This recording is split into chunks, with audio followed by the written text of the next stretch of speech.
नमस्कार साथियों, मैं अरविंद सिंह एक बार फिर से आपका स्वागत है लेखपाल भर्ती परीक्षा के इस एक नए वीडियो में।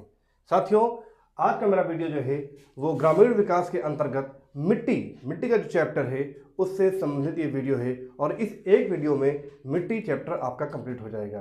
साथियों, मैंने आपको पहले ही बताया है कि हर चैप्टर को एक वीडियो में कंप्लीट कर दिया जाएगा।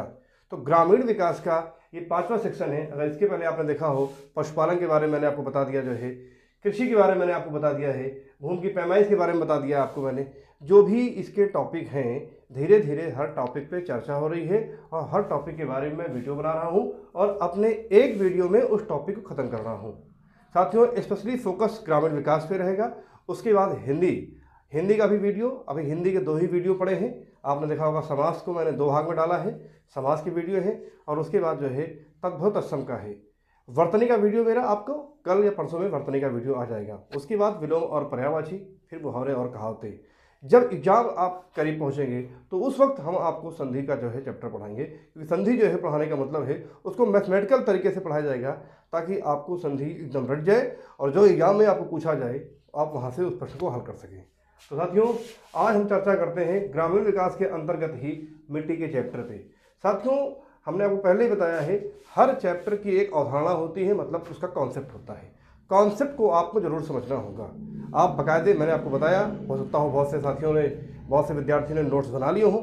अगर जिन लोगों ने नोट्स नहीं बनाए हैं, कृपया करके वो हर चीज़ का, ग्रामीण विकास का, हिंदी का और आपका मैथ है, जो भी इसमें सेक्शन आने हैं, आपका जीएस है, अलग अलग नोट्स बनाते चलिए।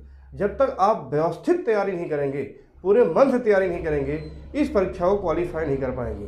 क्योंकि मैंने आपको पहले ही बता दिया है कि सिविल की तैयारी करने वाले जो लोग इलाहाबाद में हैं, जो लोग दिल्ली में हैं, जो लोग लखनऊ में हैं, बड़े शहरों में तैयारी कर रहे हैं, बड़े बड़े कोचिंग संस्थानों में, वो सभी विद्यार्थी, चूँकि ये बेरोजगारी का दौर चल रहा है, तो सभी स्टूडेंट इस परीक्षा के फॉर्म को भरेंगे।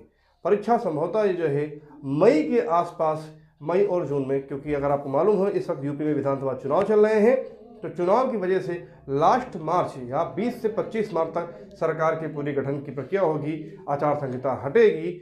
उसके बाद अगली सरकार को, जो नई सरकार बनेगी, उसको समय चाहिए कम से कम जो है महीने से 1.5 महीने इस इतने बड़े एग्ज़ाम की तैयारी करवाने के लिए। तो आप ये मान के चलिए एग्ज़ाम आपका गर्मियों में होगा और उस लिहाज से देखा जाए तो लगभग जो है आपके पास है 2, 2.5, 3 महीने का वक्त है इस परीक्षा की तैयारी करने के लिए। तो बहुत हड़बड़ाइए मत आप, सेक्शन वाइज है और थोड़ा थोड़ा पढ़ते रहिए। जितना पढ़िए उतने पे आपको कंठस्थ हो जाना चाहिए, वो आपको बिल्कुल रट जाना चाहिए, उतने पे आपको कमांड हो जाना चाहिए। अगर आप तैयारी करते हैं, मैं आपसे पूछूं कि आप भारत के प्रधानमंत्रियों के नाम बताइए, जवाहरलाल नेहरू से लेकर के और नरेंद्र मोदी तक के प्रधानमंत्रियों के नाम बताइए। अब अगर आपको क्रम से नाम नहीं याद है तो फिर आप क्या पढ़ रहे हो भाई? आपको राष्ट्रपति के नाम शुरू से लेकर राजेंद्र प्रसाद से लेकर के रामनाथ कोविंद तक आपके जितने राष्ट्रपति हैं, आपको वो क्रम से याद होना चाहिए। पढ़ाई ये होती है सिस्टमैटिक ढंग से, हर चीज़ पे आपको कमांड होना चाहिए। अगर आपने पढ़ा तो इसका मतलब आपको पूरा जानकारी है, कहीं से पूछिए, उस सिस्टम से आपको पढ़ना है। तो आइए ये इस चैप्टर की शुरुआत करते हैं। मिट्टी ग्रामीण विकास के अंतर्गत हमने आपको बताया था कि ग्रामीण विकास में आपको 5 से 6 चैप्टर हैं और उसमें से एक चैप्टर ऐसा था जिसके 5 भाग थे, तो ये मिट्टी उसका 5वां भाग है। ठीक, मिट्टी की बात की जाए तो मिट्टी क्या होती है, मिट्टी की डिफिनेशन क्या है, मिट्टी की परिभाषा क्या है? तो साथियों, पृथ्वी की ऊपरी सतह को ही मिट्टी कहा जाता है। पृथ्वी की ऊपरी सतह को मिट्टी कहते हैं। ये हो गई इसकी डिफिनेशन, जो कि आपसे पूछा नहीं जाएगा, सिर्फ समझने के लिए आपको मैंने ये बात बताई। अब आप देखिए पहला ये देखिए पॉइंट है, भारतीय मिट्टियों के मुख्य रूप से 8 प्रकार बताए गए हैं। तो इस देश में, भारत देश में मिट्टी कितने टाइप की? तो 8 तरह की मिट्टियां होती हैं। और ये देखिए लिखा भी हुआ है, नंबर 1 जलोढ़ मिट्टी, नंबर 2 काली मिट्टी, नंबर 3 लाल मिट्टी, नंबर 4 लैटराइट मिट्टी, नंबर 5 पर्वतीय मिट्टी, नंबर 6 मरुस्थलीय या शुष्क मिट्टी, 7वें नंबर पर आपकी दलदली मिट्टी, 8वें नंबर पर आपकी लवणीय या क्षारीय मिट्टी।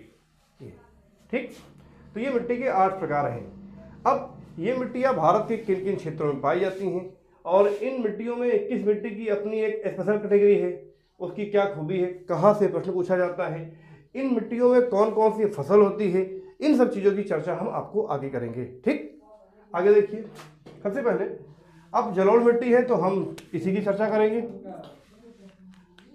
जलोढ़ का मतलब होता है जल को ओढ़ देना, जल को ओढ़ देना। जलोढ़ यानी जल से, मतलब नदियों द्वारा लाए गए जल से जमा होती है। ये मिट्टी नदियों द्वारा लाए गए जल से जमा होती है। ये आप जो है जान लीजिएगा, यहाँ पर मैं लिख दे रहा हूँ जलोढ़ मिट्टी। ये जो पहला ये जो है इसका संबंध जलोढ़ मिट्टी से, ठीक। तो नदियों द्वारा लाए गए जल से जमा होती है। इसे ही कछारी या दोमट मिट्टी भी कहते हैं। जलोढ़ मिट्टी को ही कछारी या दोमट मिट्टी कहा जाता है। सबसे उपजाऊ पूरे भारत में सबसे ज़्यादा कौन सी मिट्टी पाई जाती है? लगभग 43% भूभाग पर, भारत के पूरे भूभाग के 43% भूभाग पर जलोढ़ मिट्टी पाई जाती है। सबसे मिट्टी की अधिकता कौन सी मिट्टी है? तो जलोढ़ मिट्टी की अधिकता पूरे भारत में सबसे ज़्यादा है। ये क्लियर हो गया आपको? ये प्रश्न पूछा जाता है कि भारत में इनमें से या निम्न में से कौन सी मिट्टी ज़्यादा पाई जाती है? जलोढ़ आपका आ गया, लैटराइट आपका आ गया, काली आपका आ गया, लाल मिट्टी आ गया। तो जलोढ़ मिट्टी सबसे बड़े पैमाने पर जलोढ़ मिट्टी का क्षेत्र है, ठीक। कछारी या दोमट मिट्टी कहते हैं। आगे देखिए, गंगा यमुना के मैदान यानी कि उत्तर भारत। अगर आप गंगा यमुना की बात करेंगे तो गंगा यमुना का मैदान वो मतलब उत्तर भारत, जहाँ पर गंगा और यमुना नदियाँ हैं। आपका स्पेशली यूपी आपका आ गया, बिहार आपका आ गया, है कि नहीं? इस तरह के जो राज्य हैं आपके, ठीक है ना। तो गंगा यमुना के मैदान यानी उत्तर भारत के क्षेत्र में मुख्यतः जलोढ़ मिट्टी पाई जाती है। ये हो गया आपका, ठीक। नेक्स्ट आगे देखिए, जलोढ़ मिट्टी भी दो प्रकार की होती है। इसके भी दो भाग हैं। पूछते हैं आपसे कि खादर मिट्टी किस मिट्टी का भाग है, या बांगर मिट्टी किस मिट्टी के अंतर्गत आती है? ऑप्शन दे दिया आपको, जलोढ़, काली, लैटराइट और लाल मिट्टी। तो ऑप्शन क्या होगा आपका? जलोढ़ मिट्टी। तो इसके जो दो भाग हैं, दो प्रकार हैं। नंबर एक बांगर मिट्टी, ठीक, और नंबर ये दूसरा क्या है इसका? खादर। बांगर और खादर मिट्टी। अब बांगर और खादर में अंतर क्या है? पुरानी जलोढ़ मिट्टी, बहुत पुरानी। कभी कभी क्या होता है, नदी वाले जो इलाके होते हैं, जिन क्षेत्रों से नदियाँ बहती हैं, वहाँ पर बाढ़ आ जाती है।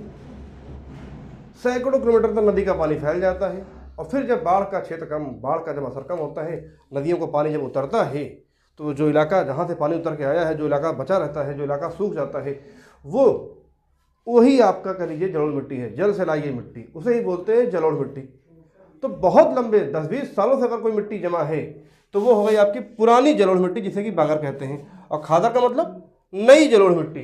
पिछले साल नदी आई थी भैया, हमारे गांव तक आ गई थी, फिर वो बह के चली गई थी, और अब जब वापस बह के चली गई तो हम अपनी ज़मीन पर खेती कर रहे हैं। तो नदी के द्वारा जो मिट्टी लाई गई थी, जो सतह जम गई थी हमारे खेतों में, हमारे पूरे गाँव में, वो नई जलोढ़ मिट्टी हुई, ठीक। हाल ही में अगर कोई नदी के द्वारा मिट्टी लाई गई है, नदियों के जल से या बाढ़ से, तो वो नई जलोढ़ मिट्टी होगी, जिसे खादर कहेंगे, और पुरानी जलोढ़ मिट्टी को बांगर कहेंगे, ठीक। नेक्स्ट अगला देखिए, काली मिट्टी को रेगुर मिट्टी भी कहा जाता है। बहुत पूछा जाता है, वेरी इंपॉर्टेंट है ये, कि रेगुर मिट्टी इनमें से कौन सी मिट्टी है? तो काली मिट्टी को रेगुर मिट्टी भी कहा जाता है। इसमें जल धारण की क्षमता अधिक होती है, मतलब ये जल को अवशोषित कर लेती है, जल को ज़्यादा मात्रा में अवशोषित करती है, ठीक। फिर अगला देखिए पॉइंट, लाल मिट्टी का लाल रंग लौह ऑक्साइड यानी आयरन ऑक्साइड। लाल मिट्टी का लाल रंग, ये कुछ लाल रंग की होती है। तो लाल मिट्टी का लाल रंग किस वजह से होता है? बहुत पूछते हैं। लौह ऑक्साइड यानी आयरन ऑक्साइड के कारण लाल मिट्टी का रंग लाल होता है, ठीक। हम आगे बढ़ते हैं साथियों, और नेक्स्ट आपको जो और चीज़ें बची हैं वो आपको दिखाते हैं। नेक्स्ट देखिए आप लोग, आइए बोर्ड पर, सबसे ऊपर लिखा हुआ है लैटराइट मिट्टी भारी बारिश वाले क्षेत्र में होती है। ये जो भी मैंने आपको टॉपिक बताए हैं, ये एग्जाम की दृष्टि में रखते हुए बताए हैं। बाकी तो मिट्टी की क्लास चले तो 1 घंटे से 2 घंटे की क्लास चलेगी, आपका एक भारी भरकम नोट्स बन जाएगा। लेकिन आपकी जो एक दिवसीय परीक्षा है, बैंक, रेलवे, एसएससी, आपकी लेखपाल, आर्मी, पुलिस, उसको मद्देनजर रखते हुए और स्पेशली लेखपाल भर्ती परीक्षा में फोकस रखते हुए ये क्लास तैयार की जा रही है। इसीलिए बिल्कुल सिलेक्टेड और पॉइंट टू पॉइंट चीज़ें जो आपके एग्जाम से ताल्लुक़ रखती हों उन्हीं पर चर्चा की जा रही है, ठीक। लैटराइट मिट्टी भारी बारिश वाले क्षेत्रों में होती है, तो ठीक उसी तरह से लाल मिट्टी कम वर्षा वाले क्षेत्रों में होती है, ठीक है। एक चीज़ हो गया। फिर आप देखिए लवणी ऑब्लिक क्षारी, ठीक है ना। लवणी क्षारी मिट्टी को ही रेह या ऊसर भी कहा जाता है। ये क्वेश्चन कई बार पूछा गया है। रेगुर मिट्टी कौन सी मिट्टी होती है, ये बहुत पूछते हैं। तो रेगुर मिट्टी किस मिट्टी को कहते हैं? काली मिट्टी को कहते हैं। सफ़ेद सोना किस मिट्टी में होता है? अब आप सोचेंगे सफ़ेद सोना क्या है, तो सफ़ेद सोना कपास में होता है। अभी आपको मैं नीचे दिखाऊंगा, तो कपास का मतलब ये हो गया आपका महाराष्ट्र गुजरात, ये खेती यानी काली मिट्टी में होता है आपका, ठीक। तो सफ़ेद सोना यानी कपास, कपास को ही सफ़ेद सोना कहते हैं। और सफ़ेद सोना किस मिट्टी में होता है? काली मिट्टी में होता है। तो इस तरह की चीज़ें हैं, मैं साथ में चर्चा भी करता जाऊँगा, ठीक। तो लवणी क्षारीय मिट्टी को ही रेह या ऊसर कहा जाता है, ठीक। यह मिट्टी वो मिट्टी होती है जो उपजाऊ नहीं होती है। इसीलिए देखे होंगे आपने, सरकार ने कई कार्यक्रम चलाए हैं, कई कार्यक्रम चलाती रहती है, ऊसर सुधार कार्यक्रम है कि नहीं, इस तरह से, ठीक। आगे देखिए, ये आपका एक महत्वपूर्ण टॉपिक है, भारतीय कृषि अनुसंधान परिषद में। ये आपकी भारत सरकार की एक संस्था है, सर्वोच्च संस्था, दिल्ली में मुख्यालय है इसका, भारतीय कृषि अनुसंधान परिषद। चूँकि मिट्टी हो या पशुपालन हो या सिंचाई हो, वो कृषि के अंतर्गत ही आता है। इसीलिए इस कृषि विभाग की इस सर्वोच्च संस्था ने क्या किया, मिट्टी की उपयोगिता को देखते हुए भारतीय कृषि अनुसंधान परिषद में सन 1953 में अखिल भारतीय भूमि उपयोग तथा केंद्रीय मृदा सर्वेक्षण संगठन की स्थापना की गई। केंद्रीय मृदा सर्वेक्षण संगठन 1953 में बना, अखिल भारतीय भूमि उपयोग की स्थापना 1953 में हुई। आपने देखा होगा मिट्टियों की जांच होती है कि नहीं, तो ये वही विभाग है जो मिट्टियों की जांच करता है कि किस मिट्टी में कौन सी फसल उपजाऊ होगी, ठीक। केंद्रीय मृदा सर्वेक्षण संगठन की स्थापना की गई, ठीक। एक चीज ऊपर देख लीजिए आप, पर्वतीय मिट्टी की चर्चा करते, कम पूछा जाता है लेकिन जानकारी के लिए आपको होना चाहिए। पर्वतीय मिट्टी कहाँ पाई जाती है? तो पर्वतीय मिट्टी स्पेशली जो पर्वतीय इलाके हैं, जम्मू कश्मीर की आप बात कर लीजिए, अरुणाचल की बात कर लीजिए आप, मेघालय, नागालैंड, जो आपके पहाड़ी पर्वतीय इलाके हैं। आपने देखा होगा पहाड़ों पर बड़े बड़े जंगल जो है, बड़े बड़े पेड़ जो है आपके, लंबे लंबे पेड़ आपके, वो पहाड़ों पर बिल्कुल ढलान और पेड़ आपके जो है लगे हुए हैं, झाड़ियाँ उस पर लगी हुई है। तो वो झाड़ियाँ और वो पेड़ कहाँ उगते हैं? पत्थर में नहीं उगते, वो जो जहाँ उगते हैं उस मिट्टी को कहते हैं पर्वतीय मिट्टी। वो पर्वतीय मिट्टी की एक परत बन जाती है जो कि ठोस और कठोर हो जाती है। तो पर्वतीय मिट्टी आपका स्पेशली जम्मू कश्मीर, अरुणाचल, ये आपका स्पेशली पूर्वोत्तर के राज्यों में ये मिट्टी ज़्यादा पैमाने पर पाई जाती है, ठीक। उसी तरह से एक इधर देखिए, दलदली मिट्टी। ये दलदली मिट्टी कहाँ पाई जाती है? तो दलदली मिट्टी जो है समुद्र तटीय राज्यों में, और समुद्र तटीय राज्यों का मतलब जो राज्य समुद्र से लगे हुए हैं, और उन राज्यों में स्पेशली पश्चिम बंगाल, अगर आपने देखा होगा सुंदरवन का डेल्टा आपने पढ़ा होगा, है कि नहीं, तो उस सुंदरवन के डेल्टा के क्षेत्र में केरल का आपका जो है एकदम समुद्र से लगा हुआ इलाका है। गुजरात में आपने सुना होगा कच्छ का रण, ये गुजरात राज्य में है। आप समझ लीजिए कि सैकड़ों किलोमीटर, सैकड़ों का मतलब होता है लगभग 100 किलोमीटर तक दलदली मिट्टी है आपका। दलदल अगर उसमें कोई फंस जाए तो वापस फिर वो जिंदा निकल नहीं सकता है। तो ये दलदली मिट्टी कहाँ पाई जाती है? पश्चिम बंगाल के कुछ क्षेत्र में, केरल कुछ क्षेत्र में, और गुजरात के कच्छ के रण में ये मिट्टी बिल्कुल भी फसल के लिए उपजाऊ नहीं होती है, ठीक। अब देखिए मैंने एक चार्ट बनाया है, ये चार्ट आपका ये समझने में मदद करेगा कि कौन सी मिट्टी, ये देखिए जलोढ़ मिट्टी, काली मिट्टी, लाल मिट्टी, लैटराइट मिट्टी। जो मिट्टी की हमने आपको 8 किस्म बताई है, उस 8 मिट्टी की किस्म में से 4 मिट्टियाँ ही महत्वपूर्ण है, वेरी इंपॉर्टेंट है। पर्वतीय मिट्टी का बस छोटा सा कहाँ पाई जाती है, दलदली मिट्टी कहाँ पाई जाती है, लवणी क्षारीय मिट्टी को ही रेह या ऊसर कहते हैं। ये उपजाऊ बिल्कुल नहीं होती हैं, इसीलिए यहाँ से प्रश्न भी बिल्कुल नहीं आते हैं। तो स्पेशली ये जो 4 मिट्टियाँ हैं, ये देखिए इनके क्षेत्र लिखे हैं, और अगला कॉलम इनका फसल का है, ये मिट्टियों में कौन सी फसल स्पेशली होती है। अगर बात करें हम जलोढ़ मिट्टी की, तो जलोढ़ मिट्टी मैंने आपको बताया, अगर आप भारत की बात करें, बड़े पैमाने की बात करें, तो पूरे भारत में स्पेशली गंगा यमुना का मैदानी क्षेत्र, यानी स्पेशली उत्तर भारत में जलोढ़ मिट्टी पाई जाती है। यूपी की बात करें, क्योंकि आप यूपी लेखपाल भर्ती की परीक्षा वो एग्जाम देने जा रहे हैं, तो मथुरा, प्रयागराज, वाराणसी, आगरा, अलीगढ़, ये वो शहर अगर आप ध्यान से देखेंगे तो गंगा और या यमुना के किनारे के शहर हैं। तो इन शहरों में, इन क्षेत्रों में जलोढ़ मिट्टी बहुत बड़े पैमाने पर पाई जाती है। और अब ऐसा भी नहीं है कि जलोढ़ मिट्टी इन्हीं 5 जिलों में पाई जाती है, ऐसा नहीं है, वो अन्य जिलों में भी पाई जाती है। लेकिन मुख्यतः की बात की जाए, बड़े पैमाने पर बात की जाए, तो ये वो बड़े क्षेत्र हैं जहाँ पर जलोढ़ मिट्टी का अधिकता है। और हमने आपको बताया कि पूरे भारत में 43% भूभाग पर जलोढ़ मिट्टी ही पाई जाती है। सबसे ज़्यादा मिट्टी कौन सी पाई जाती है? जलोढ़ मिट्टी, यानी दोमट मिट्टी, यानी कठारी मिट्टी, ठीक। और फसल धान, गेहूँ, गन्ना, आलू, तिलहन, ये जलोढ़ मिट्टी की मुख्यतः फसल है, ठीक। अगला देखिए आप, काली मिट्टी। काली मिट्टी महाराष्ट्र, गुजरात और एमपी। अगर पूरे भारत की बात की जाए तो मुख्यतः स्पेशली 3 राज्य हैं जहां पर काली मिट्टी ज़्यादा पाई जाती है, महाराष्ट्र, गुजरात और मध्य प्रदेश, एमपी में। यूपी की बात करें तो यूपी में ये 3 जिले मुख्य ये फेमस है, मुख्य रूप से यहाँ ही काली मिट्टी पाई जाती है, ललितपुर, जालौन और हमीरपुर। ललितपुर, जालौन और हमीरपुर के काफ़ी भागों में काली मिट्टी पाई जाती है। अब काली मिट्टी की फसल कौन सी है? तो कपास, मूंगफली, चना, सोयाबीन, गेहूँ। गेहूँ कम पैमाने पर, ध्यान दीजिएगा। गेहूँ जो है या धान जो है वो सबसे ज़्यादा पैदा जलोढ़ मिट्टी में होते हैं, ठीक है। लेकिन फिर भी महाराष्ट्र, गुजरात और एमपी के कुछ क्षेत्रों में काली मिट्टी में भी गेहूँ की फसल पैदा की जाती है। तो कपास, ये सफ़ेद सोना, कपास को सफ़ेद सोना कहते हैं और एक काली मिट्टी में होता है, ठीक। आगे देखिए, लाल मिट्टी की बात करिए आप। लाल मिट्टी की बात करेंगे तो पूरे अगर भारत की बात देखेंगे तो एमपी, मध्य प्रदेश, तमिलनाडु, पूरे तमिलनाडु में लाल मिट्टी का जो है सबसे ज़्यादा व्यापक प्रसार तमिलनाडु में है, ठीक।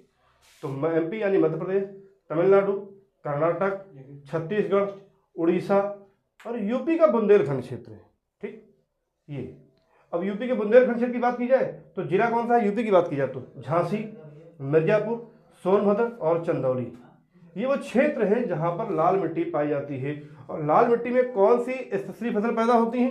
तो ज्वार, बाजरा, मक्का, तंबाकू, मूंगफली। अगर आप देखेंगे तो स्पेशली ये नकदी फसलें हैं, ठीक। ज्वार, बाजरा, मक्का, तंबाकू और मूंगफली, ये जो है आपका लाल मिट्टी में पैदा की जाती है।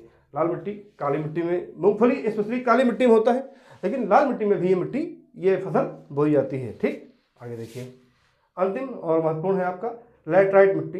भारत की पूरी बात करें तो स्पेशली कर्नाटक और केरल में, कर्नाटक और केरल में लैटराइट मिट्टी बहुत अधिक मात्रा में पाई जाती है, बहुत बड़े भूभाग पर पाई जाती है। और यूपी की बात करें तो गोरखपुर और गाजियाबाद, गोरखपुर और गाजियाबाद के कुछ क्षेत्रों में लैटराइट मिट्टी का प्रभाव है, लैटराइट मिट्टी का मतलब क्षेत्र है। और लैटराइट मिट्टी में स्पेशली फसल कौन सी होती है? तो आप देखिए, चाय की पैदावार, कॉफ़ी, काजू, रबर। चाय, काफ़ी, काजू और रबर, ये पैदावार जो ये जो फसलें हैं ये स्पेशली लैटराइट मिट्टी में होती हैं। तो इस तरह से मिट्टी के इस छोटे से चैप्टर में आपके लिए संपूर्ण जानकारी और यहीं से संबंधित, चूँकि 25 नंबर का ही जीएस है आपका और 25 नंबर का ही ग्रामीण परिवेश है, तो ग्रामीण परिवेश में जो 25 क्वेश्चन हैं या आपके जीएस में जो 25 क्वेश्चन हैं उसमें से 5-5 आप निकाल लीजिए, वो 5-5 आपके मिसमैच हो जाएंगे, मतलब वो मैच कर जाएंगे आपस में। वो जीएस का जो क्वेश्चन है वो ग्रामीण परिवेश नहीं पूछ सकते हैं और ग्रामीण परिवेश से संबंधित बातें आपको जीएस यानी जीके में भी पूछा जा सकता है। तो इस तरह से साथियों, ग्रामीण परिवेश का ये जो चैप्टर है ये मैंने आपको बताया। बिल्कुल लेखपाल भर्ती परीक्षा में क्या आएगा ये आपको एक लेखपाल बता रहा है। हमने इस परीक्षा को पास किया है और एक चीज़ सामान्य वर्ग का होकर पास किया है, यानी हमारे लिए कहीं ना कहीं मेरिट एक तरह से कठिन थी। 80 के ऊपर हमारी जो है मेरिट का एक, हमने आपको जब शुरू में वीडियो बताया तो ये बताया कि आपको 80-85 तक पहुंचना होगा। तो इस तरह से एग्ज़ाम में क्या आएगा।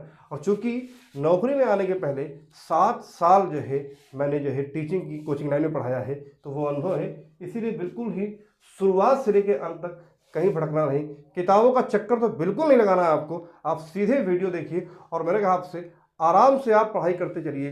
तो किसी भी परीक्षा के लिए ऐसा नहीं कि मैंने मिट्टी पढ़ा दिया आपको या मैंने आपको क्रांति के बारे में पढ़ा दिया, महत्वपूर्ण कल्चर के बारे में पढ़ा दिया, कृषि पढ़ाया, पशुपालन पढ़ाया और वो सिर्फ लेखपाल भर्ती परीक्षा में आएगा, ऐसा नहीं है। बहुत से ऐसे साथियों को तैयारी करने वाले जो बिल्कुल नए सिरे से तैयारी कर रहे होंगे, तो मैं आपको बता दूं ये सारी चीज़ें आपके सभी वनडे कंपटीशन या सिविल के एग्जाम में भी, हालांकि सिविल के एग्जाम में मिट्टी की इतनी चीज़ों से ही काम नहीं चलेगा और बड़े पैमाने पर पढ़ना होगा, लेकिन फिर भी वनडे कंपटीशन के लिए और सिविल के जो एग्जाम के लिए काफ़ी हद तक ये जो मैं चीज़ें पढ़ा रहा हूँ आपके लिए बहुत ही उपयोगी होगा।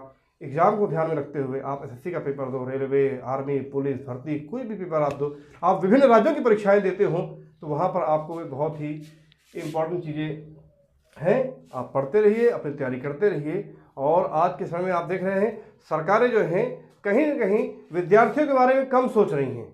बेरोजगारी का जो आप देखेंगे अगर प्रतिशत रेट जो है वो बढ़ता जा रहा है, इसीलिए बीच में साल 2 साल में कोई एक वैकेंसी आती है और वो जाके फाइनल होती है किसी तरह से, फिर आप साल 2 साल इंतजार करते हैं, ओवर एज हो जाते हैं। तो इसीलिए समय मत गवाइए, तैयारी अपनी इतनी सटीक बनाइए कि जैसे ही कोई मौका मिले तुरंत एग्जाम दीजिए और क्वालिफाई होकर बाहर आ जाइए। तो बने रहिए आप मेरे साथ वीडियो में। प्लीज़ हमारे चैनल को जरूर सब्सक्राइब कर लीजिए, कमेंट कीजिए, जो पूछना है आपको पूछिए। हर एक व्यक्ति के मैं सवाल का जवाब देता हूँ। एक चीज़ रिटन जो परीक्षा होगी लेखपाल भर्ती की उसी पर मेरिट बनेगी।